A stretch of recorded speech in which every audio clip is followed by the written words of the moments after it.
And welcome to the Rude Awakenings podcast. I'm Justin Ruth. You can call me Rudy. Welcome to the pilot episode of my latest podcasting venture, just to catch everyone up to speed.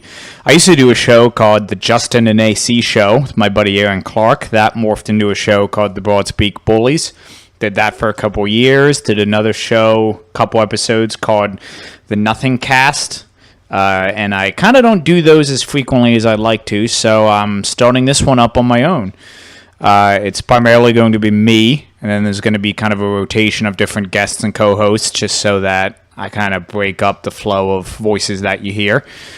There's going to be 3 different types of shows is how I'm going to do this one. You'll be able to tell which type of show it is from the title and from the image that you see on YouTube.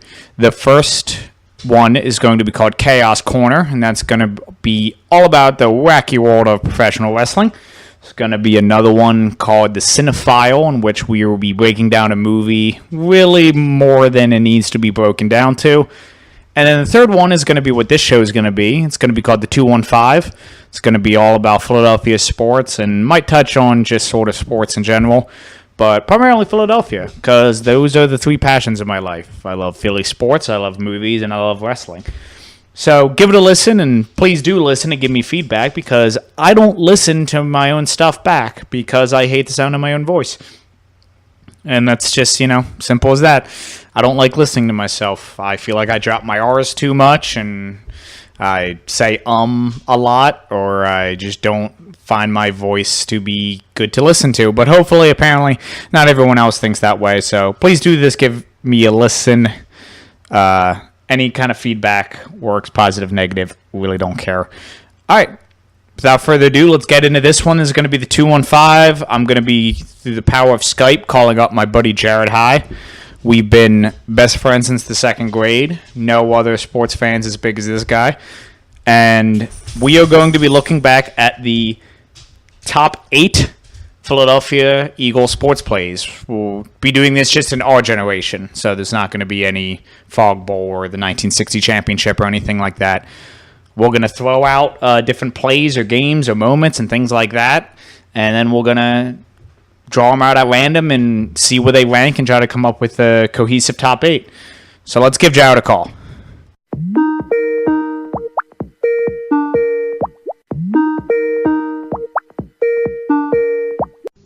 Hey, Justin. What's going on? What's up, big guy? This is like the first time I've done this to you in years, right? I know, totally. It's totally not like we've spent the last 45 minutes trying to figure out how to record a GD Skype call right now or anything. Nah, man, we're not old or anything. That's cool. Yeah, like, I know I'm old. Like, we're both turning 30 this year, dude. I'm highly aware of that. I know that's not old for other people, but that's old for any person who gets there. They're going to feel God. a little bit. Ugh. At least I have an excuse for hurting all the time. Yeah, emotionally I've been in pain for, since college, but now I'm starting to get physical pain, too, so that's always fun. All right, well, speaking of physical and emotional pain, this past Eagle season was, did not go the way that we definitely wanted to. A lot of coulda, woulda, shouldas. My highest highs and my lowest lows, I think, were this season. Maybe, well, not ever, because the Super Bowl. But I was gonna ask you, does the fact that we won last year, does that kind of soften the blow of just about all the pain we felt? Absolutely, man. Of course it does. This season ended, and it was kind of like, I don't care, because we had the most improbable Super Bowl win in NFL history. So I'm happy with what he did, but if we could have won one more game, man, if we could have just got to the NFC Championship, he's already a legend, but just. He's already a legend. But it did. The one good thing is it kind of squashed the whole Foles over Wentz thing. So that's. So here's an off the cuff question. You have, I assume, Nick Foles, and if you had to do a Mount Rushmore of Philadelphia sports folk heroes, I think I know at least one other one you have on there, maybe 2. What would you do? I know you can do this off the top of your head. Okay. Yes, I was gonna say, first off, these are the type of questions I live for. first off, Foles isn't. I don't know if we're just doing the Rushmore. Foles is definitely on it. I almost argue he's the Crazy Horse because right next to Mount Rushmore they're building the Crazy Horse monument. Yeah, of course. And it's like 4 times the size of the regular Mount Rushmore. I almost want to put Foles on that. But since that's not your question, Foles is definitely on the Rushmore. I think Lidge deserves to go on it. He might be the Jefferson, but he's definitely on there. Does Stairs go on it? Does Matty? Matty? He has to go on it, right? Okay. He is a major reason why we won a World Series. Yeah, and then is it now that he didn't win anything yet? But is it weird that I want to put T.J. McConnell on there? You know what? I love the Sixers, and I watch as many games as I can because they're on TNT a lot, so I can watch them up Just here. because there's no person who's dumbfounded by the career of T.J. McConnell more than T.J. McConnell. He works hard. Yeah. And he's a gifted athlete. Of course, he's in the NBA. Okay, he did a live podcast. He did a live podcast for this Sixers pod called "The Rights to Ricky Sanchez," and he just got drunk the whole time, and just started by the end of it. Turns out he's just like a basketball bro. So yeah, Did you watch the Hot Ones with Joel Embiid? Absolutely. Before we did this, I was watching and watch that. That's amazing. Hot Ones in general is fantastic. Before we did this, I was watching the Hot Ones with Gordon Ramsay that just dropped today. I'm definitely watching that after this. Like that's the first thing I'm doing. Who's on your Rushmore, and then we'll get to this list of Eagles plays. I think I may have to. Well, I definitely agree with Foles. I think he has to be on there. Stairs for sure. Somebody who we're going to talk about on this list, the People's Champ, Fred X, has to be on there. Come on. You know he has to. He's a folk hero. He totally is. Not in like a good sense. I know we're not going there, but Chuck Bednarik probably would be on there as well. But I mean, yeah. I mean, there's probably like 1,000 Eagles. I mean, like Dawkins is... Well, I mean, we won 2 championships because of him. Yeah. Or at least he was the captain of the team, so that's... You gotta give something to him. Weird that there's no Flyers, but, the time hasn't come yet. No, yeah, they don't have... I still have hope for Travis Konechny. Yeah, we'll see. So what we did for this pod is I wrote down 8 plays or games in Eagles history in our generation. So we're not going back to like the Steve Van Buren, Chuck Bednarik days. Sorry, we just mentioned we were 30 years old, right? So yeah, so use that as a frame of reference. So I'm going to randomly draw a play out of my Westchester hat. We're going to talk about the plays, and then we're going to try to form a list as I pull them, and we'll come up with the top 8 plays. All right. So let's rock and roll with the first play. Speaking of Fred X, first play, 4th and 26. Divisional playoffs, January 11, 2004 against the Green Bay Packers. You remember this? Because I definitely remember this. I think we watched it together. I think I was I think this was one of my classic, I'm going to watch this in my room with the lights off, so no, I'm not affected by any outside elements. I'm pretty sure I was watching this in my dad's basement. That's my surprise. I think I was alone in my room watching this. And this was intense, man. Yeah, because it was one of those, there's no way this is happening. Like, there's no way we're getting this. You had this little glimmer of hope. You're like, you can do it. Just come on, just this once. Yeah. Just, like, no way. Yeah. McNabb hasn't completed plays like this in the clutch like this at all. Give us this one. And the fact that it was to Freddie Mitchell. And folk hero Fred X. Forever known as folk hero Freddie Mitchell. I think the fact there's 2 great elements about this that I think aren't talked about enough. Mainly because with 3, the play itself obviously speaks for itself. The fact that this was against Brett Favre, kind of right at sort of maybe the tail end of his apex. Like he's kind of just starting his downswing, but he's still Brett Favre. So there's that. There's the fact that it was like a 28-yard completion. Like we actually got extra for it. Yep. So there was no possibility of like, do we need? Because if this happens now, it's going to review and it's the fact that the play ran, we got it, and then it was like next play later. This play doesn't matter, though, if David Akers doesn't just drill a field goal after the end. Yeah, it was only 37 yards, though. I mean, great. It's still hard. I'm not a professional kicker, but that's 47 yards in January in Philadelphia in the 37 playoffs. yards is not that much. I mean, for Akers, it's not.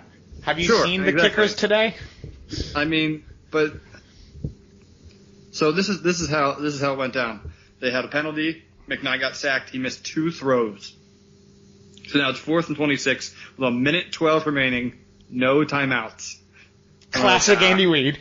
Oh man, there's no way. So we go down, we kick it, but that doesn't win the game. We had to go to overtime. But that's the thing, yeah. And Akers kicked another field goal in overtime. Yeah. This was a big game, man. This was huge. I think we lost the next round though to the Panthers, but yeah, that was the that's a 04. Yeah, that would be we lost to Jake Delhomme and the Carolina and that Panthers. was the year. That was the year that they said that shouldn't you have won the mayor said that like shouldn't you guys have won one of these yet? And they lost again. Yeah. Thanks. But all right. So how are we ranking this? All right. Well, over this way, this starts off the list. So once we draw the next one, we'll say if that's above or below 4th and 26. All right. So this is our baseline right here. Yes. So the next one is the most recent one, the double doink game, wild card playoffs. Double doink. January 6th of this year against Chicago. So I was watching this game, and it was classic. It was kind of everything I thought it was going to be. It was dirty. It was ugly.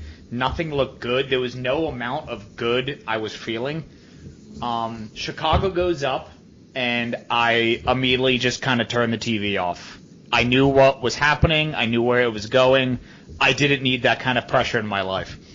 So I turn it off. I'm watching the game, like the logs on my computer, though. I see we go up. So my roommate puts the TV on. I'm in the other room. I only hear the audio. I hear the audio of the run back, and I hear the audio of the big completion, and I'm like, it's done. I hear them line up for the field goal, and the next thing I hear is Al Michaels says, "Unbelievable, he did it again." And I ran into the other room knowing exactly what happened. That, oh my God, he doinked the field goal, didn't he? And not only did it doink it, it double doinked it. I mean, think about this. The Eagles weren't supposed to make the playoffs, right? They were written off, but, Magic Nick comes in. Big Dick Nick. I mean, gets them into the wild card round. It's in Chicago. Chicago is hot favorite. Everybody's picking Chicago. That's my team from the NFC to possibly make, the Super Bowl and all this stuff with their defense and genius head coach.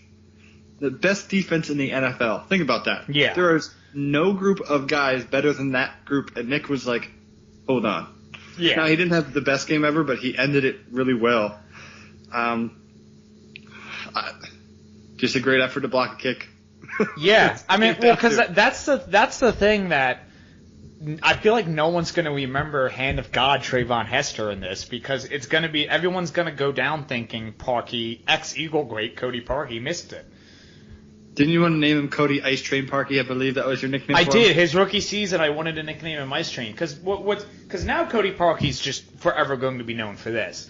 But his rookie season with the Eagles, he was actually pretty lights out. So I nicknamed him Ice Train because I thought he needed a cool nickname. The Bears gave him 4 years and $4.5 million a year or something like that because he was really good. Which he would have been really good if he also did in his second year as the Eagles, tear his ACL, and he has not been the same player ever since. He's jumped around a lot. But as I've long established, there's apparently only 30 people in the NFL that know how to make kicks. Therefore, these guys just keep rotating franchises.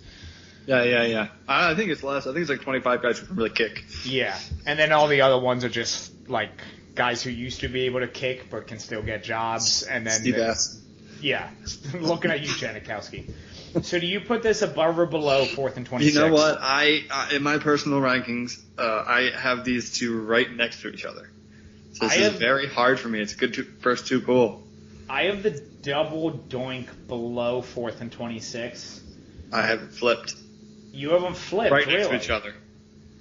All right. Well, I'll put them side by side for now because they're both completely improbable. I still can't believe we beat Chicago. A playoff win. You know, the only thing is the 4th and 26. We were the home team, right? Yes, we are in Philly. So we were favored. So that's a big thing. Where the double doink, we were not favored. Yeah. So that's I think that's where that flipped me. All right, I see that. I'll still put them side by side for now. Fair enough. The next one is a big one that I know we watched this together. Miracle at the Meadowlands #2. And that was in my father's basement. Yes. That was amazing. I just remember that. Oh man, did you go upstairs? Somebody went upstairs. Not only did I run upstairs, I ran outside and onto a car. I don't know if it was mine. I like to think it was mine. I jumped up onto a car and it was like the opening scene of The Purge. Like, I just jumped onto a car and just started shouting because I didn't know what was an appropriate response to everything that just happened. I mean, it would have been great in any situation, but against the Giants, the fact that it was in the Giants took it from like a 9 on the victory scale out of 10 to like a 15. So think about this. There was 8 minutes to play. Right, and those last 8 minutes, the Giants scored nothing. And we scored 28 points. Eagles scored 28 points. And the plays that they scored the 28 points on were like, Vic had this was also when everyone was like, okay, I forgive Michael Vick. Like, yeah, absolutely. So he gets into the good graces of the entire city, probably forever. Like, yeah, I don't know. Sure. It didn't end the greatest, but it kind of ended amicably. He could have been too. Yeah, I was just thinking that. I just didn't want to say it. But so Vic has like a huge run. He throws a deep pass to Selleck, and like 2 defenders like run into each other, and Selleck breaks out for a touchdown. Macklin scores the game tying. Yep. And then it goes to last play of the game is going to be a punt. Andy Reid actually used his timeouts, correct? Yeah, we line up. Well, this was 2010. Was that still Reid? That was still Reid, right? Yeah, that was still Reid. 2013, but it was still Reid. Yeah. 2000. Yeah, I wrote 2010 for some reason because I'm dumb. Might be 2010. Wait. I think I'm sorry. It was 2010. You're correct. Okay, good. I'm looking at something else in my notes. Yeah. Which actually will support this because on April 9th, 2013, the NFL readers voted Jackson's game-winning punt return the greatest play of all time. Yeah. And I would have to say, yeah. Yeah. Well, because we line up Jackson, which that was always like our break in case of emergency returner.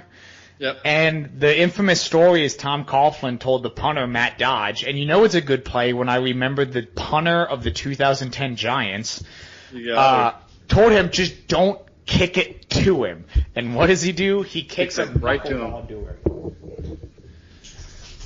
That was a low kick, too. Didn't have a lot of hang time. Yeah, it was a low kick. And he fumbled it. It bounced. He fumbled it. Runs out, and then in like classic Deshaun Jackson, is he a dickhead? Is this smart? He runs along the goal line to make sure that it hits zeros and then runs in. It's just the combination. It was another. It's like I think what we see on a lot of these plays is it wasn't just one thing that made the play great. It was a combination of all these insane things to happen. Right. There was the 28-point. There's at that point the 21-point comeback to tie it. The team was dead the whole way. There was no time left. Yeah, no time left. Like, just enough that they needed to punt it. Our emergency punt. I believe the play right before the punt was also a big sack on Eli. Yes, it was. And then we called a timeout to freeze the clock, so they have to punt it. So we get a big sack. Andy Reid has all his timeouts, which is astounding on its own right. We line up Jackson, who only receives punts maybe 3 times a game, if that. So we don't have our every down punt returner. Yeah, but he's your fire stick, man. Yeah.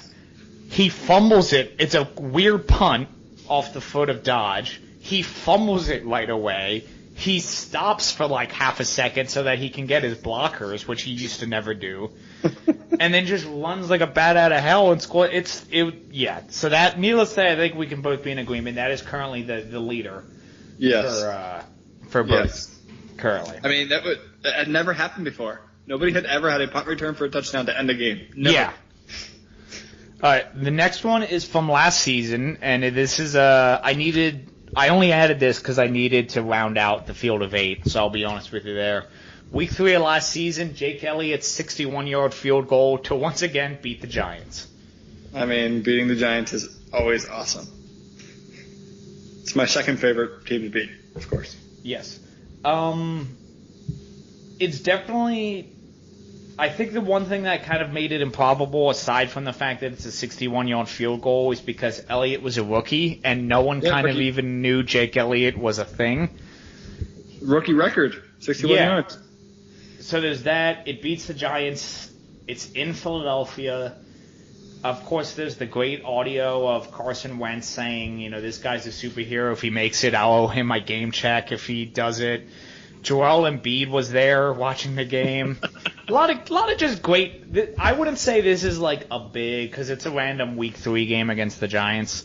This, I don't think, definitely has the gravitas of some of these other ones, but this is a fun one. The thing that gives it a little bit more weight is that they did go on to win the Super Bowl that year. Yeah. So it's all part of that magic, Yeah. That was, I think, the first sign, looking back, that we might have something special. There might be the football gods may be favoring us this year if our rookie kicker can bust out a 60-plus yard field goal. Yep, absolutely. Yeah, it was just ballsy. So I have this one at the bottom of currently at the bottom of the list. Absolutely agree. Okay, good. I like it. It's maybe better than some of these, but maybe not the best. Yeah.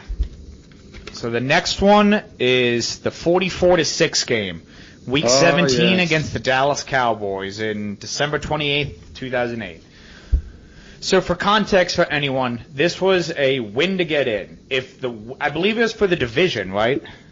Yes, they did. Yeah, to win the division, us against Dallas at home, win or get in, loser goes home. And not only did we beat the Cowboys, we beat the ever-loving hell out of the Cowboys. And Tio. Yes, and Tony Romo. And Tony Romo. Was always, I never had the same level of hatred of Tony Romo as, like, even during the time.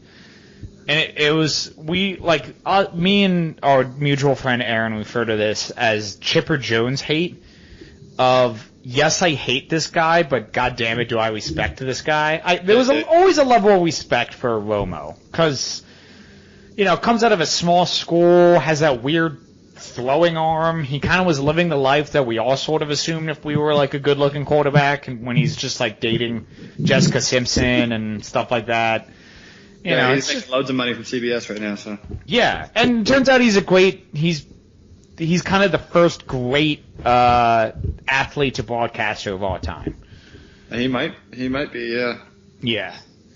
So I have this one just for the sheer joy of it, because it wasn't like a single moment. It was it was 3 hours of bliss. Oh yeah. I have this. I mean, they weren't even supposed to be in it at the start of the day. Yeah. Chicago and Tampa had to lose. Yeah, that's right. I completely forgot about that. And Mr. Dawkins was a big deal in this, and we all love Mr. Dawkins. He sacked Romo for a fumble return for 6. He also forced a fumble on Marion Barber that was returned for a 96-yard touchdown. Romo also fumbled again later in the game. 5 turnovers total. That's amazing. Yeah. Made them look like fools. Speaking of Dawkins, I think this is the stat line. He's the only player in NFL history to have 20 career sacks, interceptions, and fumble recoveries. I cannot confirm that. I do not know, but that would be awesome if that is true. It's a stat like that. Like he's the only player to have like 10 or 20 of sacks, fumbles. Only we had like an intern to do stats. Yeah, I need like a stat boy. I asked my dog to do it, but you would do it, right? You could be a stat boy. Yeah. Oh, he probably knows off the top of his head. So I have this below Miracle at the Meadowlands 2. I actually kind of have this. Is it crazy to say I have this above the Doink and the 4th and 26? Yes, it is crazy. That's absolutely insane. You're nuts. Okay, where would you put it then? I would definitely put it above Elliott, but below everything else. All right, Sorry. that's. Hey, it's not a playoff game, and there's it was a little bit more weight to playoff games. It was a playoff game though, without being a playoff game. If we lose, our season's done. And that's why it's high on my list and above other things. Okay. But you can't put it above playoff, man. I see. Foreshadowing. Okay. The next one is the Snow Bowl, Week 14. The Snow Bowl. This was 2013. highly enjoyable to watch.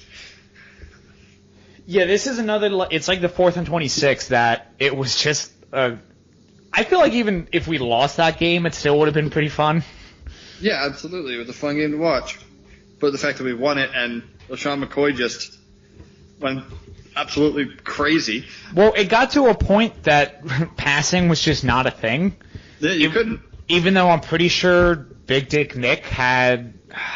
Did Riley Cooper catch a touchdown in that game? Probably. That's what he did. Yeah. I mean, you couldn't even see. It was blinding. You could barely see the players on the field. There were 8-foot snow drifts on the field. Yeah. Taller than a human. And the fact that the NFL wasn't like Detroit, you can wear your blue unis, and was still like, no, you have to wear your white on silver unis is freaking insane to me. Whatever the Eagles won. Yeah, but still though, it's like it's more evidence of that the NFL doesn't know what the hell they're doing. Well, half the time, yeah, that's for sure. Yeah, so this was definitely aside from, I take back what I said about Elliott's kick being the most fun. This is the most fun entry on the list. This is absolutely the most fun because the whole time you're like, this is fun. Oh, we scored. Yeah. And I remember us watching this was actually the one week that your cousin Bryce came over to my crappy apartment in Hatfield to watch football. And we were so superstitious at everything that he went to the bathroom, and like the moment he did, we got an interception.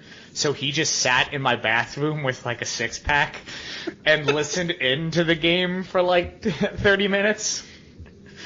So that's always a fun memory about this too. So well, even with that fun memory, I don't know about you personally, but this is my bottom of my list. No, I have this above the field goal. The 61 I think that's fair. And then below everything else. It was more a more extended period of fun. Yeah. It was just, there was no negatives came out of it. Like, no one got hurt. There wasn't. No, I don't even think they showed footage of us throwing snowballs at Santa Claus, which is a rare thing for Fox to miss out on. Yeah, no, Kansas City or Saints though, right? Yeah, but it's only us. We're the only assholes here. The next one is Week 1 of the 2000 season at Dallas, the Pickle Juice game. Oh. So Troy Aikman got destroyed in this game. I don't know if it's still on. At one point, this entire game was on YouTube. I don't know if it still is. Yes, it is. Yeah, you can watch it. 2 hours and 45 minutes or something. It's also insane just because, like, watching football, even from 2000s ago, like, it might as well be taking place in 1960. Like, it's awful, the graphics. The graphics are terrible. The Dallas Stadium has, like, that horrible AstroTurf, which was just concrete painted green. Yeah. It's really short carpet over concrete. Yeah. Yeah. And you see players that, like, we eventually, like, they turned into, like, or they were filled with players, because I think Westbrook's I think he was on that team. If not, I know Deuce. Deuce had the biggest. It was Deuce. Because Deuce had 262 yards rushing. Yeah. Well, I'm trying to think, because the three-headed monster, I want to say Westbrook was drafted in 2001 maybe, so maybe this was before Westbrook. This might have been his rookie year, but he wasn't. Yeah, it was either his rookie year or right before him. It was the first game of the season, though, and Troy Aikman's last season, and he just... Yeah. I mean, they literally knocked him out of the game with 5 sacks. He was over 5 passing. He had a pick 6. Glorious. Yeah. So I didn't. Do you have what was the final score of the game? Do you have that? Philly 41, Dallas 14. So it was quite a shellacking. Yeah, that was. We never told them what the pickle juice game is. Oh, right. I just assume you all know what that is. I know what it is, but yes. The reason this is called the pickle juice game because it was so hot in Dallas at the time. 109 degrees on the field. Yeah, that the Eagles were drinking jars of pickle juice before the game in order to stay hydrated because pickle juice actually has electrolytes or and it helps. All the salts and everything helps keep fluid in your body. So have you ever pickled something? I was going to ask you, have you ever drank pickle juice before? I don't like drinking it. I have friends who like to do pickleback shots, which is whiskey followed by pickle juice. I'm not into it, but I do like making pickles, so I know it's sugar, salt, water, vinegar, so it's actually quite good for your body. I've drank pickle juice, no alcohol. I would almost do that the opposite way. I would almost chase it with the whiskey rather than chasing it with the pickle juice. Does that say something more about you? Yeah. Pickle juice isn't the most delicious thing you could have. I have been recently having dill pickle flavored potato chips, and those are quite delicious, but... that's different, though. Yeah, drinking straight pickle juice before the game is pretty insane. And the fact that, I don't want to say that was the only reason that they gave such a shellacking. Definitely probably helped, though. It clearly didn't hurt. And I remember there was a sideline right near the end of the game where the camera goes on Hollis Thomas, and he's drinking a jar on the sideline still, and he's like, gotta keep my pickle juice in, gotta keep drinking pickle juice. That guy was just happy, ooh, calories. So before we get to the last one, you want to hear a quick Hollis Thomas story? Yeah, absolutely. All right, so I want to sit in with Angelo Cataldi. I got to sit in on the Angelo show. I didn't know that. Cool. Yeah, and I was with my buddy who favors the smoking the green, and we found out that apparently Angelo does as well. He loves it too. So on the break, he's telling us about how you gotta smoke pot, and my wife thinks I'm a dynamo anytime I smoke. And then he just there's a pause. No one's in the studio but us and him, and he just goes, "Do you know where I get it from?" We're like, "No, Angelo." He goes, "Hollis Thomas. Once a month, he brings me a blue vial, and it smells." And he goes, he brings it in, and I put it in my bag, and then I go to meetings, and it smells, and everyone's trying to figure out where this smell's coming from, and I can't tell them it's the pot Hollis Thomas got me. As he says this, Leah Hughes walks in, and she has papers in her hand, and she looks at him and goes, "Are you telling our guests where you get your pot from?" Oh man, I want to meet Angelo. Dude, he's turns out he is the coolest dude. I was really thinking he'd be pretty standoffish, but he was actually pretty fun. That's awesome. All right, so where do you put the? So anytime you hear Hollis Thomas, think of that. I want to meet Hollis Thomas. That's awesome. Yeah. Where do you put the pickle juice game? Pickle juice game I have above Snowball. Okay. That's where I have it sitting right now. Above Snowball, below 4th and 26. Yep. So going in, we have 7 of them right now. So we got Miracle at the Meadowlands, number 2.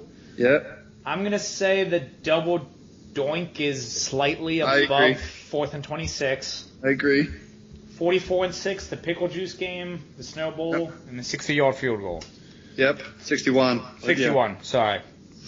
Don't screw Jake at that 1 yard. Well, he's going to be living by that. Quick Jake Elliott aside, isn't it weird that he's kind of getting known for that, if he's lining up for, a 57-yarder against the wind, I have 100% confidence in him. But if it's a 22-yard chip shot, I'm, sweating bullets. I'd rather it that way, to be honest. I wouldn't. 22-yarder to win the game. All right, and so number 1. Everybody knows it. Yeah, it's all come down to this. It was always going to be this. The Philly Special, Super Bowl 52 against those cheating New England Patriots. Big Dick Nick. So, in this game, it was definitely, I think, the birth of Big Dick Nick. But I feel like it was also the birth of Dougie Big Balls. Yeah, for sure too. They grew together. Who do you? Yeah, much like they're really the total package if you think about it. Oh my God, they are. If you who do you kind of give more credit for this? Foles for just suggesting it, or Peterson for taking 3 seconds to think about it and then being in the same way of, like, I would say, yeah, order pizza. Yeah, sure, won that play. I mean, but think just can the answer be both? I mean, can it be though? That's ballsy on both parts. Huge. I don't, because it's definitely one of them. I feel like is in my gut. I feel like one of them's more responsible. Like one of them kind of deserves more credit for it. Well, it's got to be Nick. He initiated it. I think it's got to be Peterson, though, man. Well, Peterson's the one who flat out is just like, well, going for this. Yeah, give him credit for that. He's the one who kind of starts it. Well, and then he's like, he's not sure what play he wants to run on fourth down. He's thinking about it, and Nick is just like, let's just do it. Let's do the trick play. Why not? I'm Magic. I know I am. Yeah, and my mom's actually talked about this. The fact that my mom thinks that because Peterson because I can remember every second of this moment. Of course. When he asks for do you want Philly Philly, and Peterson takes like a couple seconds to think about it and says let's go for it. My mom has the theory that since the play is called the Philly Special, the only reason Peterson pauses is because he's trying to figure out what play Nick's talking about. The Philly Philly? Yeah, because it's not called the Philly Philly, it's called Philly Special. Foles calls it that. So my mom thinks that if he goes up and says, do you want Philly Special? Peterson, like, immediately is like, yeah, absolutely, we're doing that. I mean, 3 seconds is not much of a delay. No, but, like, it would be even shorter if he just goes up and says, you want Philly Special? Peterson's like, absolutely, not even think about it, go for it. Yeah, that's really ballsy, man. I don't know. So it's that, they go into the huddle. Apparently the story is he calls the play, and the only other thing they said, because Trey Burton, who throws the pass, I have a t-shirt that says to Clement, to Burton, to Foles touchdown. Yep. When Burton throws a pass, apparently he played quarterback in high school or college, and apparently the only kind of thing Clement says to him is don't throw a dart, like to kind of remind him, like don't lob this one. I remember when it happened in real time. I was at a Super Bowl party, watched it. We all realized he was going for it, and we were all like oddly confident because I think we all acted as Eagles fans, and this is why Foles is such a great folk hero, especially during that season. We felt like we were playing with house money, and clearly so did Nick Foles, of just like, screw it, we might never be in this situation again. Let's just go for it. Absolutely. I remember when he calls that play, because he does the kill, and he starts shouting Lane Johnson's name like it's audible. And I brought this point up when it happened. Do you know what that play is? That's the play in the movie The Longest Yard that they run at the end, the remake that they run at the end of the football game. Really? When Adam Sandler acts like they don't know what the play is, and he starts moving people around, and he like undoes his chin strap and starts yelling at Burt Reynolds, and then they snap the ball. That's the same exact play. Foles acted like they didn't know what play. Should have undone his chin strap. Yeah. Foles acts like he doesn't know what play it is and starts trying to get Lane Johnson's attention, and then they won the play. Well, it was amazing. It was a great moment in the lore of our Philadelphia Eagles viewing life. I mean, I don't know if you saw this. Are you aware that they did put a statue up for it outside the link? Yep, absolutely. So this is definitely the number one Eagles play. Although no question, this is number one. Do you have any audible? Here I am I'm calling the Philly Special. Do you have any honorable mentions of Eagles lore that you kind of want to throw in here? Like if we were to round this out to like a top 10. Can we put? I like rounding in the top 10, but can we put an honorable mention of Donovan throwing up in the huddle in the Super Bowl? That's memorable, You said but memorable. That's like not in like a good way. That's like memorable in the same way that like Ted Bundy will be memorable. But You didn't specify, and that is very memorable. see, the only two things I remember from that Super Bowl is at the start of it when Brian Dawkins is going up for the coin toss, looking like he's going to murder somebody. And oddly enough, Greg Lewis catching that touchdown to cover the spread. That's really the only two memories I have of that game. Well, at least we got back there and got to beat the evil empire. Yes. So, if we were to add two plays to this to round this out to a top 10, are there any that come to mind? I have one that comes to mind. I mean, I honestly think the throw-up game. I know that you're not you don't want to go that way, but it's memorable. Can I spin that for you? Instead of the throw-up game, can we put the NFC title game against Atlanta? I mean, that was awesome. Because that has us finally getting to the Super Bowl after 4 straight tries. Yep. It has us shutting out future folk hero Michael Vick. Yeah. And I think what that play is most famous, that game is most famous for, is Brian Dawkins laying out Algie Crumpler. Oh, yeah, absolutely. That's a GIF everywhere. Yeah. GIF. So I say GIF. You say GIF? Well, the guy who created it says GIF, so. Well, I'm sorry, that guy's wrong. So he made it. I don't care.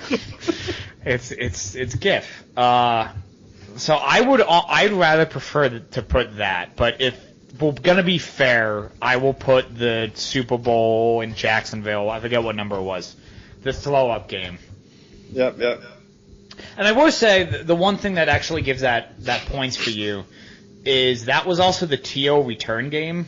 Yes, it was. He fractured his ankle thanks to a horse collar by the dirtiest player in the NFL, Roy Williams. Yes, sir. And wasn't supposed to come back for like 4 more weeks, but comes back and has 9 catches in a game. The mystic hyperbolic chamber. Yeah, and if he just doesn't say anything for the rest of his career, he's like, his entire life is different.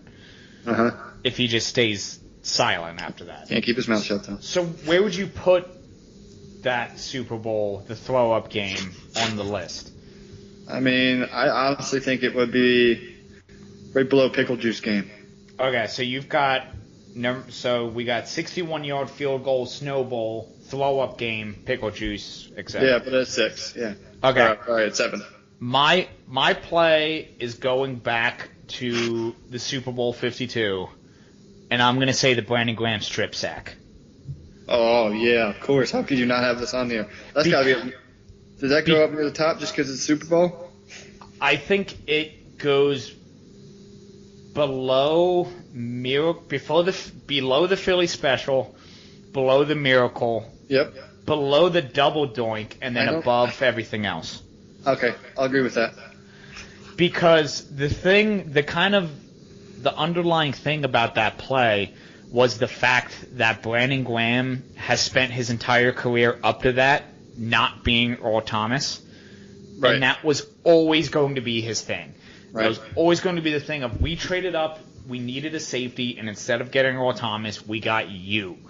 And even though he turned into a really good defensive end, he was still not the guy we wanted.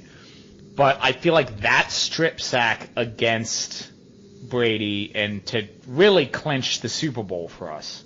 Yeah.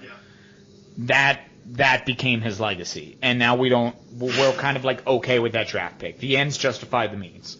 Yeah, I mean, Super Bowl, yeah.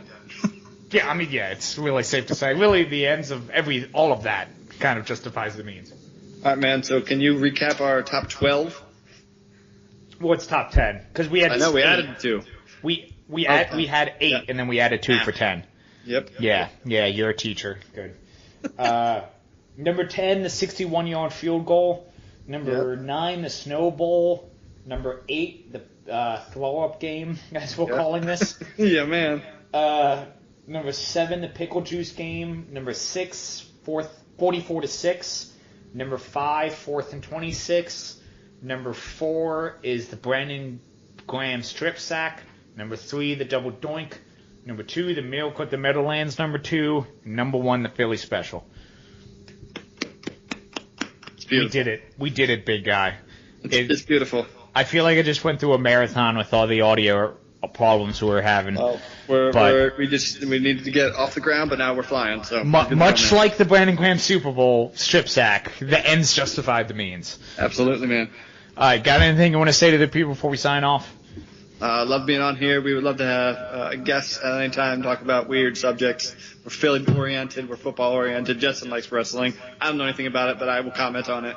If we do, because I want to do a movie one to do a cinephile. If we do that, what movie would you want to be in on? Oh man, I don't know. We'll talk about that later. I'm in. All right, good. All I'm saying is I'm working on a Mighty Ducks 2. I'm gonna try to blow it out, get you, me, our buddies Aaron and Blyce, and do a 4-man. 0% question on that is the best Mighty Ducks film. Yes, hands down. All right. All right, good talking to you, buddy. Thanks for listening, everyone.